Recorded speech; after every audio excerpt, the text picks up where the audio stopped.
नमस्कार, चमकते सितारे में आपका स्वागत है। मैं विश्वेंदु जयपुरिया। आज मेरे साथ स्टूडियो में जो व्यक्ति मौजूद है वो बेहद खास हैं। उन्हें शहर के लोग स्नेक मैन के नाम से जानते हैं। अब तक उन्होंने 2000 से अधिक सांपों को पकड़कर रेस्क्यू किया है। मैं इनके बारे में आपको बता दूं, जब ये कॉलेज में पढ़ते थे, ये आज के स्टूडेंट रहे, जब ये कॉलेज में पढ़ते थे तब इन्होंने एक सांप को पकड़ा था और जूलॉजी के टीचर के हाथ में जाकर दे दिया था। तब से इनका ये सफर शुरू हुआ जो आज भी जारी है। तो मेरे साथ मौजूद है मुरारी सिंह। मुरारी जी, आपका स्वागत है। सबसे पहले मुरारी जी जानना चाहेंगे कि ये कहाँ से शुरू हुआ ये सांप को रेस्क्यू करने का जो काम आप करते हैं? आप इसको कह सकते हैं कि बाय एक्सीडेंट शुरू हुआ। सांप से जैसे सभी लोगों को डर लगता है, मुझे भी डर लगता था। और मैं रात में अपने भाई के साथ, हमारे चचेरे भाई थे, उन्होंने कहा कि मैं मछली पकड़ने चल रहा हूँ, तुम बाहर में सिर्फ खड़ा रहना। और वहीं पे मैं गया था और उसी समय बगल से एक सांप गुजरा, उसने मेरे पैर में काट लिया, अंगूठे में बाइट कर दिया। तो उस समय मुझे सांपों की जानकारी नहीं थी। मैंने उनको बताया, फिर परेशान हो गए। घर में रात भर जगा के हमको रखा गया और जो ट्रीटमेंट होता था घर में, जो मिथ था उसी के अनुसार हुआ। बाद में पता चला, उस समय तो मैं उस सांप को नहीं पहचानता था। बाद में मालूम हुआ कि वो वाटर स्नेक था और उसमें कोई विष नहीं है। वहाँ से सांपों के साथ मेरा जुड़ाव हुआ और वहीं से डर कम हुआ, क्योंकि एक बाइट मैं झेल चुका था कि मुझे एक बाइट हुआ और कुछ नहीं हुआ, यानी नॉन पॉइजनस स्नेक था। तो उसी समय से ये समझ गया कि जो गैर विषैले सांप है उनसे नहीं डरना चाहिए। वहाँ से शुरुआत हुई। क्या उम्र रही होगी आपकी उस वक्त? उस समय मैं इंटरमीडिएट में पढ़ता था। फिर सांपों को जानने के लिए उस समय इंटरनेट जैसी सुविधा नहीं थी, मोबाइल एंड्रॉयड्स नहीं थे। उस समय एक ही सहारा था, बुक।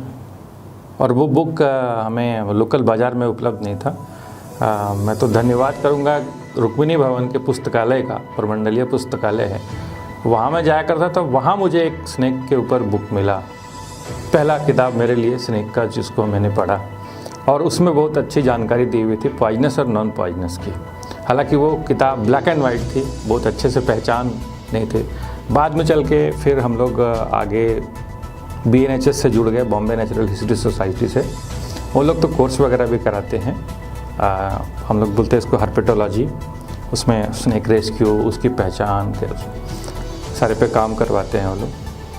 आपके बारे में एक किस्सा जो मैं अभी जिक्र कर रहा था कि कॉलेज में पढ़ते वक्त आपने एक सांप को पकड़ा था और यहाँ जूलॉजी के एक बहुत जाने माने शिक्षक हुआ करते हैं जो बाद में रांची यूनिवर्सिटी में प्रो वाइस चांसलर भी बने थे, रजुद्दीन सर। बिल्कुल। उनको आपने जाके दे दिया था। ये क्या किस्सा है और ये कैसे हुआ था, क्या हुआ था ये सारा?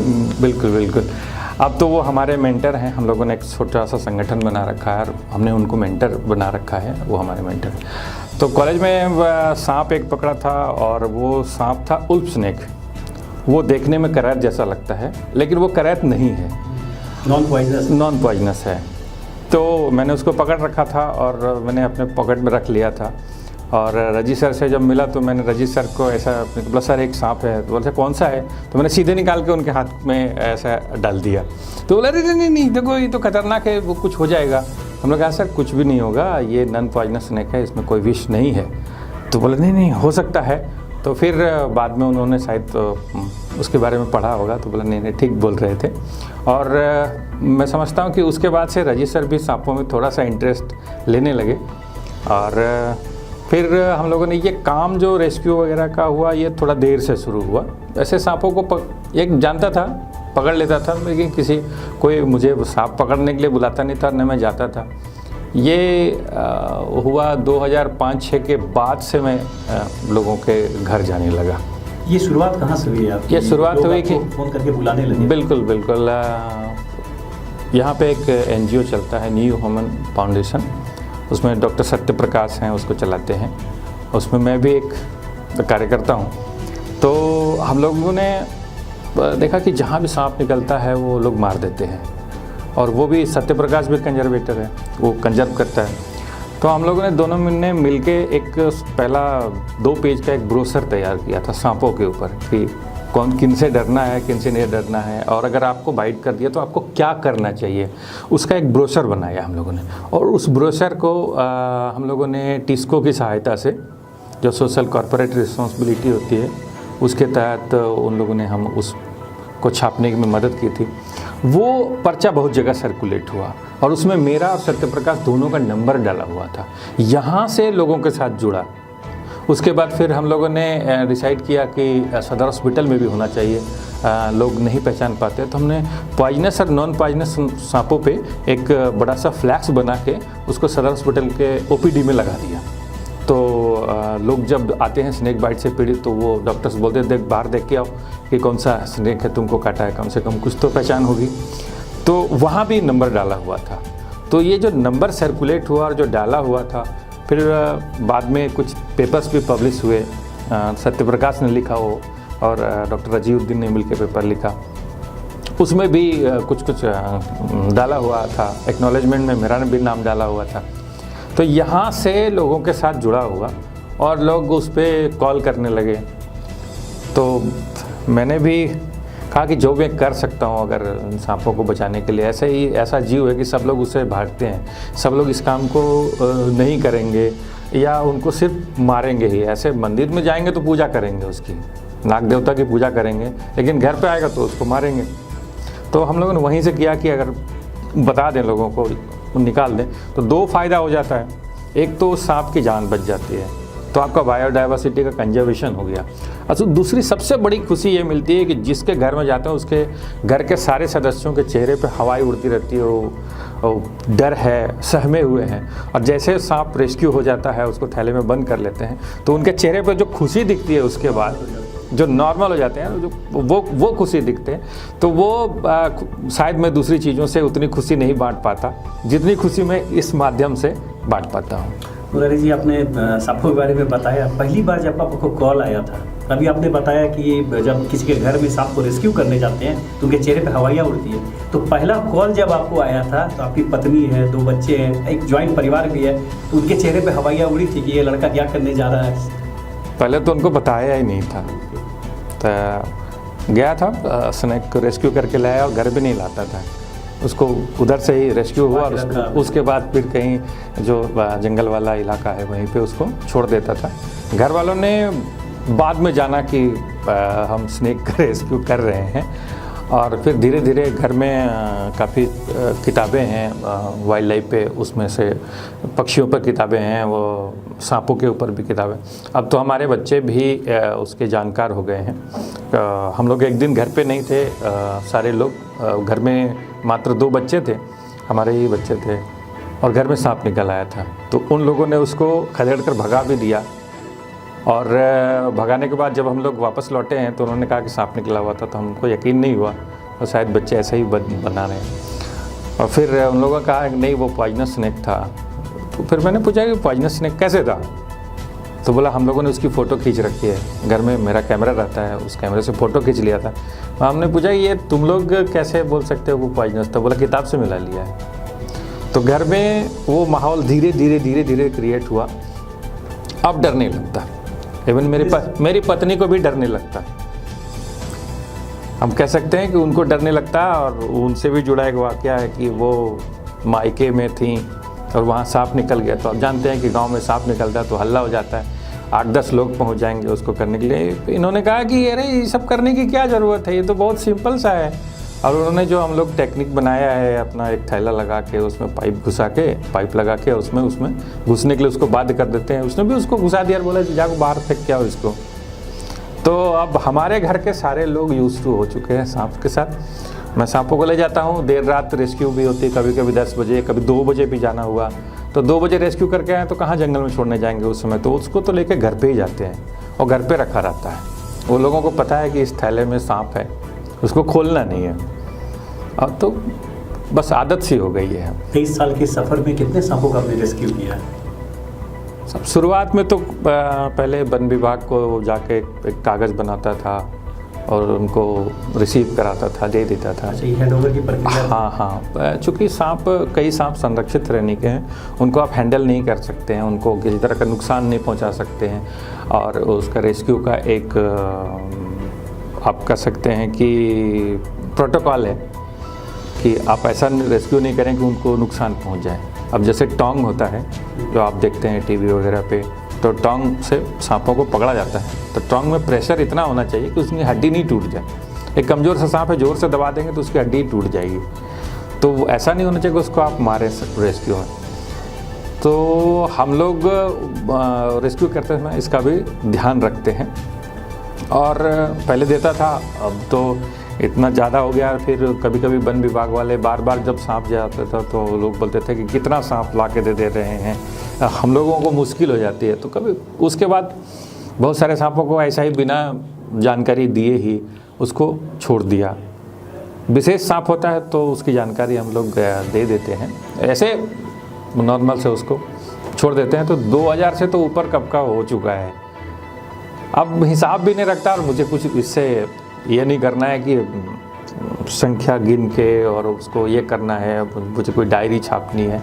बस उसका कंजर्वेशन, सांप का कंजर्वेशन हो जाए। और हम बाहर में सांप नहीं पकड़ते हैं। आप कितना भी मेरे कोई भी मित्र हों, मेरे पहचान वाले हों, वो कहेंगे मेरे बागान में या मेरे खेत में सांप घुसा हुआ है, मैं नहीं निकालूंगा। वो तो उसकी जगह है। हाँ, वो आपके घर में इंटर कर जाएगा, आपके किचन में आ गया, आपके बेडरूम में आ गया, आपके हॉल में आ गया, आपके कैंपस के अंदर है, तो वहाँ लोगों के साथ उसका टकराव हो सकता है, उसको रेस्क्यू करते हैं। आपको लोग स्नेकमैन कहते हैं क्योंकि आपने काफ़ी सांपों का रेस्क्यू किया है, लेकिन ये एक तरह से बहुत थैंकलेस जॉब है। आप अगर जाते हैं कहीं, लोग इज्जत के साथ बुलाते हैं क्योंकि सांप उस वक्त पकड़ना है, हवाइयाँ उनकी उड़ी हुई है।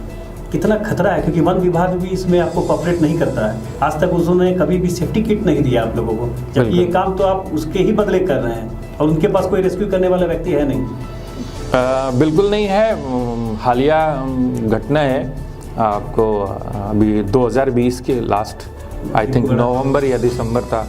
यहाँ जो नगर आयुक्त हैं उनके आवास पर सांप निकल आया था। तो DFO वाइल्ड लाइफ, जो आप कह सकते हैं कि वाइल्ड लाइफ के मामले में ही सबसे बढ़िया पदाधिकारी होते हैं, और वो उसके वार्डन हैं, कंजर्वेटर हैं, उन्होंने मेरे से रिक्वेस्ट किया कि प्लीज़ उसको रेस्क्यू कर लीजिए। तो मुझे जाना पड़ा था। इचाक में सांप निकल गया, रोड के किनारे कोबरा था। सामान्य सांपों को तो लोग गांव वाले किसी तरह मार देते हैं या हटा देते हैं, लेकिन अगर कोबरा वगैरह निकल गया जिसका साइज़ बड़ा हो तो वो जोर की हिसिंग करता है, लोग डर जाते हैं। दूसरा भी उसके साथ, जो कोबरा के साथ एक जुड़ा हुआ है हमारा धार्मिक जुड़ाव है उसके साथ, कि उसकी पूजा होती है, तो उसको लोग नहीं मारना चाहते। हो सकता है कि वो घर में वाटर स्नेक यानी कि डोड़ सांप निकले तो डंडे से मार देंगे, लेकिन उसी के घर में अगर कोबरा निकल आता है तो वो चाहता है कि इसको हम नहीं मारें, हाँ, इसको कहीं से निकल जाए। तो वो लोग वन विभाग को फ़ोन करते हैं कहीं। अब कुछ नए लड़के आए हैं वन विभाग में, नए SBO, सब बीट ऑफिसर्स, जिनको हम लोग फॉरेस्ट गार्ड के नाम से जानते हैं। तो उनमें कुछ लड़के, वो हम लोगों ने उनको कुछ सिखाया भी है, कुछ बताया भी है, और कुछ स्वयं प्रतिभावान हैं, वो देख के भी कुछ सांपों का रेस्क्यू वो लोग कर लेते हैं। अब वो थोड़े हिम्मती हैं, लेकिन अभी भी हम लोगों को जाना पड़ जाता है, वन विभाग भी रिक्वेस्ट करता है। और थैंकलेस तो है, लेकिन हम उनका थैंक्स लेने के लिए काम नहीं करते हैं। अगर करना होता तो कोई दूसरा काम भी कर सकता था, लेकिन मेरा उद्देश्य है कि वो भी एक क्रिएशन है नेचर का, और सुंदर क्रिएशन है, और वो ज़रूरी है। और हम सिर्फ सांप का रेस्क्यू नहीं करते हैं, रेस्क्यू करने के बाद मैं बताता हूँ कि कितना इम्पॉर्टेंट है ये। किसी के घर में सांप निकला तो ठीक है, सांप तो रेस्क्यू हो गया, उसको निजात मिल गया, लेकिन मैं बताता हूँ कि ये सांप क्यों आया आपके घर में और ये कितना ज़रूरी है। ये हमारे दर्शकों को भी बता दें आप क्या उनको कहते हैं। बिल्कुल बिल्कुल, जैसे देखिए, ज़्यादा सांप शहर के अपेक्षा ज़्यादा अधिक सांप गांव में निकलते हैं। तो गांव में खेत हैं, धान के खेत हैं, गेहूं के खेत हैं, अरहर के हैं, तो उसमें सबसे ज़्यादा नुकसान पहुंचाने वाला चूहा है। वो खेत वाले चूहे थोड़े बड़े होते हैं घर वाले चूहे से बड़ा होता है, और काफ़ी नुकसान पहुंचाता है। मतलब आप सोच नहीं सकते उतना नुकसान पहुंचाता है। और एक आकलन के अनुसार गांव में अगर एक घर है तो उसके पीछे 30 से 40 चूहे होते हैं। एक घर यानी 100 घर है तो आप उसको जोड़ के मल्टीप्लाई करके निकाल सकते हो कि लगभग इतने चूहे यहाँ पे। तो उनको मारने के लिए तो दवाई आप दे सकते हो, ट्रैप कर सकते हो। तो ट्रैप करोगे तो धीरे धीरे एक एक करके ट्रैप होगा, और सबको आप खेत वालों को भी नहीं पकड़ सकते हैं। तो उनकी संख्या नियंत्रित रहे उसके लिए ईश्वर ने बनाया इन सांपों को, और सांप उसको खाते हैं तो कोई भी नुकसान हम लोगों को इन्वायरमेंटल नुकसान नहीं होता है, सांप का वो भोजन है वो खा लेता है। और अगर हम मारते हैं तो नुकसान होता है। एक तो पहला जो जहर हम खरीदते हैं चूहों को देने के लिए, तो मेरा पैसा गया, मैं किसान हूँ अगर, तो मेरा पैसा गया। पहला मैंने वो जहर डाला खेत में, चूहे ने खाया उसको, चूहे मरे। चूहों को मरने के बाद कुछ जो है वो जो मरे हुए मांस को खाते हैं, जैसे आप कह सकते हैं कौवा है, उल्लू है, वो उसको खाएगा और वो कौवा मर जाएगा, क्योंकि उसमें जहर है। जहर देके मैंने मारा है तो उसके पेट में तो जहर है, तो वो उधर मरेगा। यानी कि प्राकृतिक रूप से उसका नियंत्रण नहीं हुआ और इन्वायरमेंट को नुकसान भी हुआ। लेकिन अगर सांप ने खाया तो पूरे के पूरे चूहा को वो निगल लेता है और उसका हड्डी सहित पचा जाता है। तो प्राकृतिक नियंत्रण हुआ। तो प्राकृतिक नियंत्रण के लिए सांपों का रहना जरूरी है, किसानों का मददगार है। हाँ, आप कहेंगे कि आप ये कह सकते हैं कि ये तो हुआ नॉन पॉइजनस स्नेक की बात, और जो पॉइजनस स्नेक होते हैं वो तो नुकसानदायक है, हम हमको नुकसान करते हैं। ठीक है, वो चूहा को मारेंगे लेकिन हमको नुकसान पहुंचा देंगे। लेकिन मैं आपको बताऊं कि जो कई मामलों में ब्लीडिंग जब नहीं रुकता है तो वेनम से बनी हुई दवाई इंजेक्शन का ही इस्तेमाल किया जाता है ब्लीडिंग को रोकने के लिए। आपने देखा होगा कि स्नेक का कई वेनम, दो तरह का वेनम है, न्यूरोटॉक्सिक, हेमोटॉक्सिक, यहाँ पे मिलने वाले। एक और तरह का होता है लेकिन वो हमारे इलाके में नहीं है तो उसकी बात नहीं करते हैं। तो आप देखेंगे कि इतना बड़ा आप बॉल में ह्यूमन ब्लड ले लो और उसमें एक बूंद वो डाल दो वेनम, तो उसका थक्का जम जाता है तुरंत, कुछ ही मिनटों में थक्का जम जाता है। तो उसी से दवाई बना के ब्लीडिंग को रोकने के लिए दी जाती है। जैसे कभी कभी लेडी कोई बच्चे को जन्म देती है, उसके बाद उसका ब्लीडिंग नहीं रुकता है, उस समय वो दवाई मिलती है। तो हम लोग वेनम को उस नज़रिए से नहीं देखते कि सिर्फ मारने वाला है, वो जीवनदायी भी है। ठीक है, वो हमारे ब्लड में चला आया, हमने इलाज नहीं कराया टाइम पे, तो हमारी डेथ हो जाती है, लेकिन वो किसी न किसी का जीवन बचाने का भी काम आते हैं। तो वेनम को हम लोग एक संपत्ति की तरह भी देख सकते हैं। और जैसे भारत में कई जगह लोगों ने लाइसेंस ले रखा है वेनम निकालने का। स्नेक को वो पकड़ते हैं और पकड़ने के बाद उसको रखते हैं, उसको वेनम निकालते हैं, फिर उसको छोड़ देते हैं। लेकिन ये बड़ी लंबी प्रक्रिया है और आपको भारत सरकार से परमिशन लेना पड़ता है, परमिशन लेके किया जा सकता है। तो ये सिर्फ सांप मौत का, जो विषैला सांप है, मौत का कारण नहीं है, जीवन देने वाला भी है और आपके लिए धंधा भी बन सकता है। अपने जीवन देने वाली बात कही, तो आप लोगों को क्या बताना चाहेंगे? क्योंकि काफ़ी डर है सांप को लेके, पॉइजनस, नॉन पॉइजनस, जो भी है सबको एक जैसा ट्रीट करते हैं। और अभी 3 महीने बाद बरसात आने वाला, हजारीबाग में सबसे ज़्यादा सांप उसी वक्त निकलना शुरू होता है। लोगों को क्या सलाह देना चाहेंगे और कैसे पहचाने वो ये सांप पॉइजनस है कि नॉन पॉइजनस है? बिल्कुल, बहुत साधारण सा ऐसी बात है कि अब बरसात का इंतज़ार नहीं करें, गर्मी आ गया है। जो सांप ब्रूमेशन में थे वो अब निकल रहे हैं। अभी पिछले सप्ताह ही 2 सांप का रेस्क्यू निकलने का समय शुरू हो जी, दो सांप का रेस्क्यू 1 सप्ताह के अंदर कर चुका हूँ, तो वो अब निकलना शुरू हो गए। तो आपका टकराव होगा उनके साथ। देखिए, 2-3 सांप ही यहाँ पर हैं मुख्य रूप से जो जहरीले हैं। जैसे कोबरा को सारे लोग पहचानते हैं क्योंकि वो मंदिर में होता है और फिल्में हम लोग बहुत देखे हैं, हिंदी फिल्मों ने ही सांपों को बनाया है विलेन। तो उन फिल्मों को देख के और उसके बहुत सारे फ़ोटो, अब तो सोशल मीडिया का ज़माना है तो उसके ऊपर भी आ जाता है। तो कोबरा को सभी लोग पहचानते हैं। कोबरा में कई प्रकार होता है तो उसके ऊपर आ जाते हैं। कोबरा को हम लोग पहचानते हैं। तो एक कोबरा है वो जहरीला है, दूसरा करैत है, उसको भी लोग जानने लगे हैं। काला सा सांप है और उसके ऊपर सफ़ेद रंग की धारी होती है, तो उसको भी गाँव में करैत को भी पहचानते हैं। और तीसरा एक है रसेल वाइपर, जिसको यहाँ पर सियर चंदा के नाम से जाना जाता है। हमारा लोकल एरिया में उसका लोकल नाम सियर चंदा है। वो खतरनाक है। उसमें हम बताना चाहेंगे लोगों को कि उसको लोग अजगर का बच्चा समझ लेते हैं। कई लोग उसको अजगर का बच्चा समझ के उठा लेते हैं, वही उनके लिए हानिकारक होता है। उसको अजगर का बच्चा नहीं समझे। थोड़ा सा अजगर के साथ हल्का सा पैटर्न मिलता है, लेकिन अंदर है। अजगर सुस्त सांप है, मोटा होता है, बड़ा होता है, तो उसको अजगर का बच्चा समझ के उठाने की भूल न करें हम लोग। तो यानी कि 3 हो गया, वाइपर, कोबरा और करैत, यही 3 जहरीले हैं। बाकी जितने सांप हैं, और सांपों का हर जो गैर जहरीले सांप भी हैं उनके साथ भी सबके साथ एक कहानी है। आपको वो कहेंगे, वो रैट स्नेक एक होता है जिसको हम लोग धामन के नाम से जानते हैं, बड़ा फुर्तीला होता है और वो कहीं भी चढ़ जाता है, पेड़ के ऊपर चढ़ जाता है, बड़ी तेज़ी के साथ भागता है। तो उसके साथ मीत है कि वो दूध पीता है, वो जो लैक्टिंग मदर है उसको भी वो बांध देगा हाथ और उसका दूध पी लेगा। ये सब बिल्कुल भ्रांति है। सांप पूर्णतः मांसाहारी है। सांप में दूध को पचाने का कोई एंजाइम नहीं होता है। जैसे हम जो भी भोजन करते हैं उसको पचाने के लिए हमारे शरीर में सिस्टम बना हुआ है, एंजाइम मिलता है, हमारे मुंह से उसको एंजाइम मिलता है। तो सांप के पेट में ऐसा कोई एंजाइम है ही नहीं जो दूध को पचा सके, तो दूध क्या पिएगा। बिल्कुल ये मिथ है। ये सब जो हमारी फिल्में हैं उसमें बहुत कुछ दिखा दिया जाता है। फिल्मों में तो ये भी दिखाया जाता है कि हीरो को सांप ने काट लिया या हीरोइन को सांप ने काट लिया तो हीरो उसको चूस के बाहर निकालता है। बिल्कुल वो सब गलत बात है, ऐसा करना भी नहीं चाहिए और ये पूरी तरह गलत है।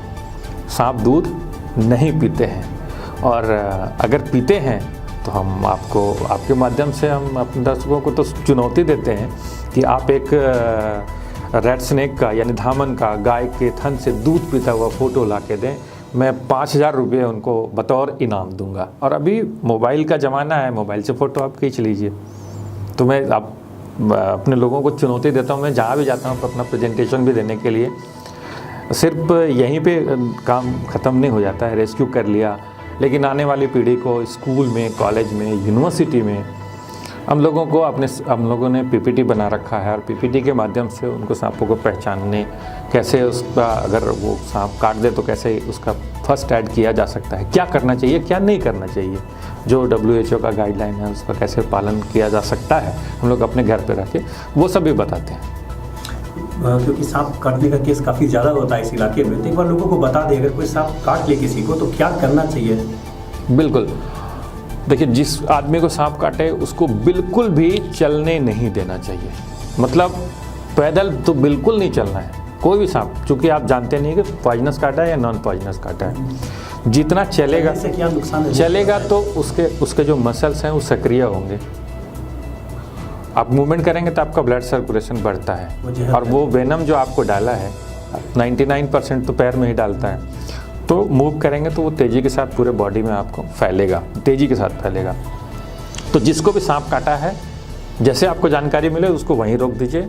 अगर वहाँ से उठा के लाना है तो उसको कैरी करके लाएं, उसको आराम से लेटने नहीं दें, उसको हम लोग बिठाएंगे और उसका मनोबल ऊंचा रखने के लिए हम लोगों को झूठ बोलना होगा।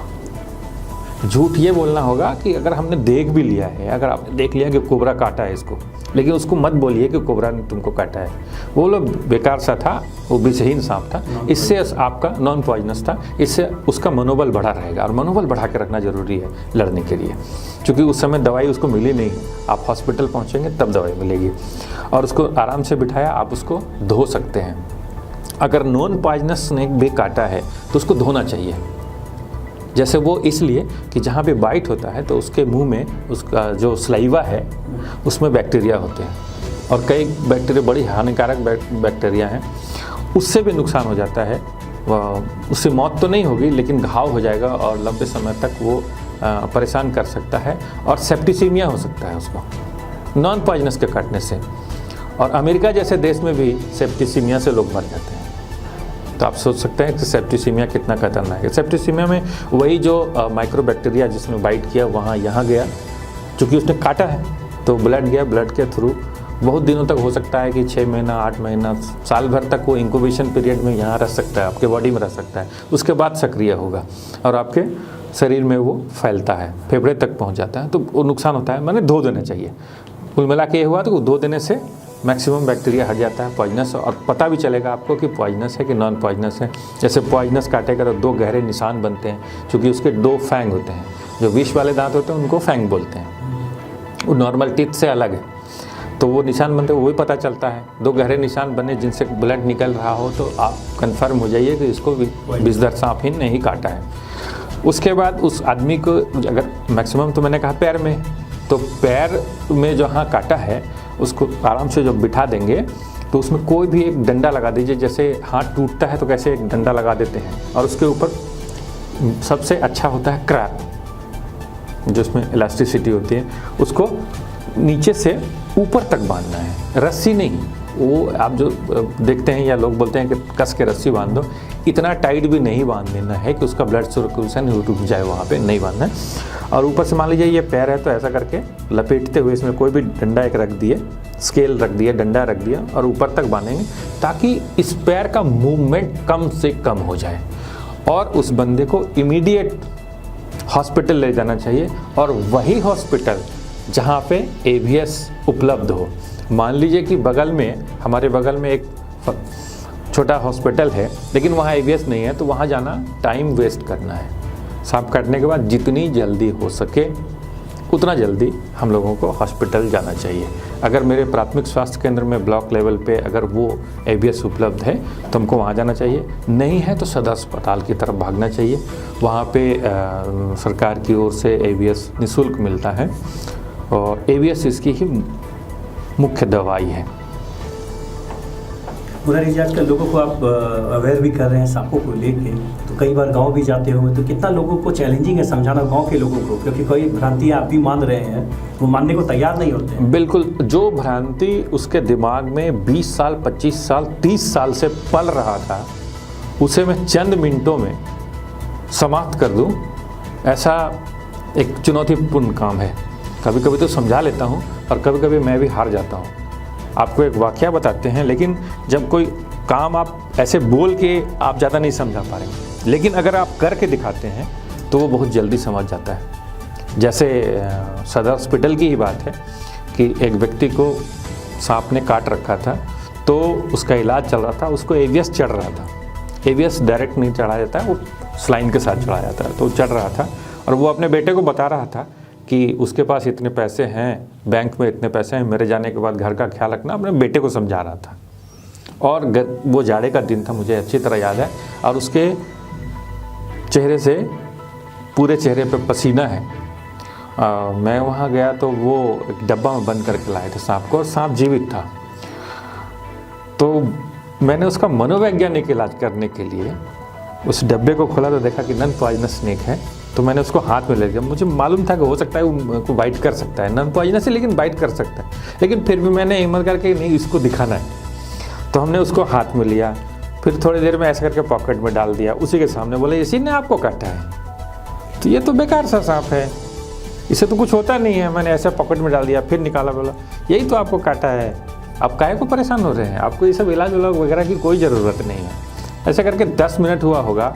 10 मिनट में उस बंदे ने कहा कि मुझे सीधा बिठाओ, और 20 मिनट के बाद तो उसने कहा कि मुझे घर जाना है, और उसकी सारी परेशानी समाप्त हो गई।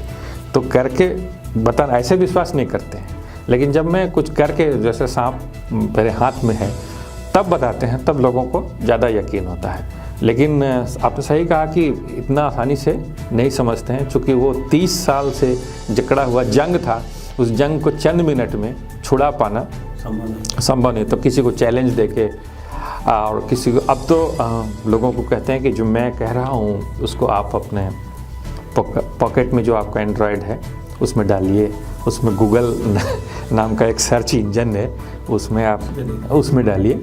तो बहुत लोग आज जो पढ़े लिखे लड़के हैं तो अभी तुरंत हमने इधर से बोला और वो उधर से बिना बोले ही सर्च कर लेते हैं, तो ये अच्छी बात है। तो इसने, एंड्रॉयड ने आके मेरे काम को थोड़ा आसान किया है कि मैं जो बोलता हूँ तुरंत वो समझ जाते हैं।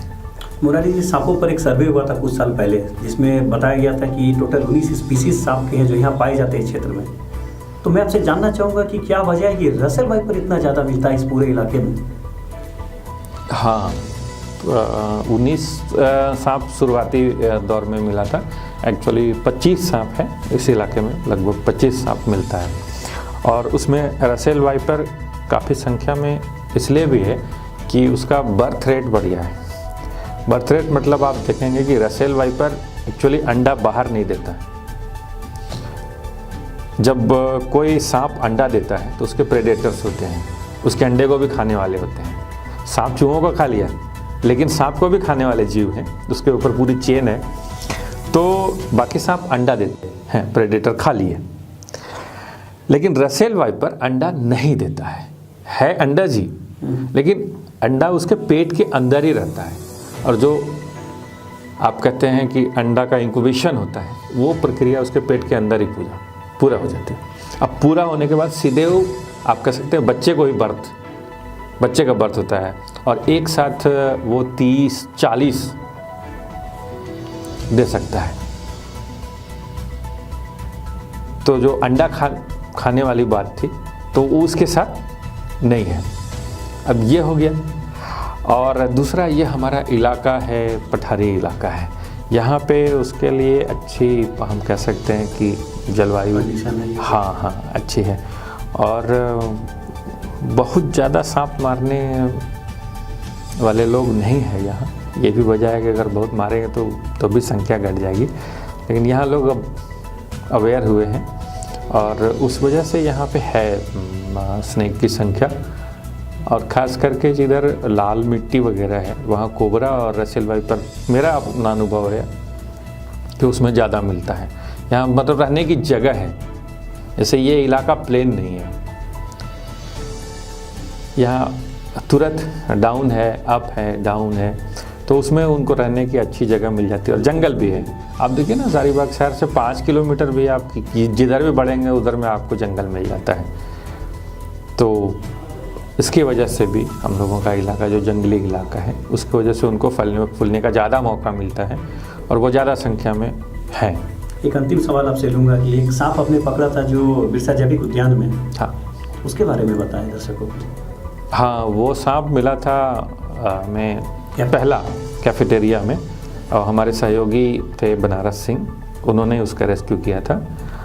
और रेस्क्यू करके लाने के बाद हम लोगों को समझ नहीं आ रहा था कि ये सांप कोबरा की कौन सी प्रजाति है। कोबरा तो दिख रहा है, उसमें किसी तरह का कोई पैटर्न नहीं था।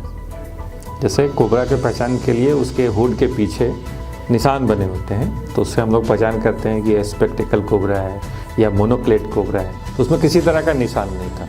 तो फिर हम अपने मेंटर को पकड़ा, डॉक्टर अजीउद्दीन को, और उन्होंने उसको भेज दिया US आर्मी का रिसर्च विंग है, उसमें उन लोगों ने आइडेंटिफाई किया कि ये नाजा कौथिया है। तो ये झारखंड में मिलने का पहला रिकॉर्ड वो बना। उसके ऊपर एक पेपर भी छपा, रिसर्च पेपर छपा। वो एक्चुअली बांग्लादेश में पाया जाता था, बर्मा, बांग्लादेश, उधर से रिपोर्टेड था। झारखंड से पहली रिपोर्ट थी, तो वो हो गया।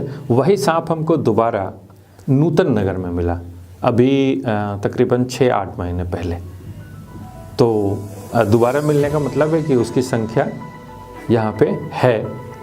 नहीं तो एक आध सांप तो बाहर से भी आ सकता है कि गाड़ी में होके चला आया, खदान के ट्रक में आ गया, आ सकता है, लेकिन दोबारा मिलने का मतलब है कि यहाँ है।